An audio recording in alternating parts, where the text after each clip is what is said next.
malayo ang aming lugar. Ano silbi yung lugar ko? Alam nila. Malayo sa bayan.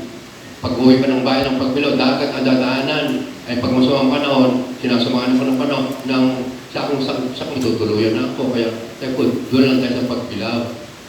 Doon po ako manatili. At yun na po ang aking kalagayan. Ako po ay iba ng isip. Ang isip ko ay yung release po, tinititigan ko na doon na ako harang para matapos na yung aking problema.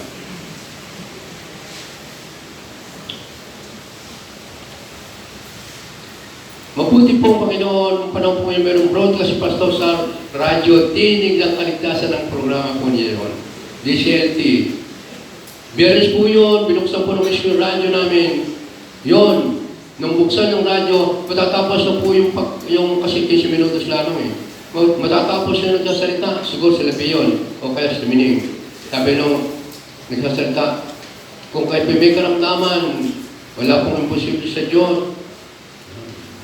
Kung kahit may wala ng pag-asa sa buhay nyo, kung kay Kristo may pag-asa pa kayo, yun po, may pag-asa pa pala ako. Sabi nila, o sige po, manalangin na tayo. Kayo magsisi. Yun. Alam mo naman natin po, tayo ng kasalanan, di ba? Nagsisi ako, umiyak ako noon. At sabi ng sasalita, ipatong po nyo yung kabasa po, mga naramdaman nyo sa inyong katawan, manalangin na po kami.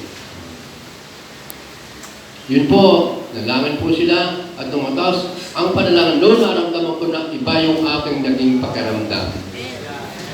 Naramdaman ko ang Diyos ay kumilos sa akin, pero hindi po kompleto yung magalingan. Nakita ko yung pagbabago. Kaya sabi ng aking asawa, pumunta ko nga doon sa DCLT. Tingnan mo yung mga madre doon. Yung mga madre daw,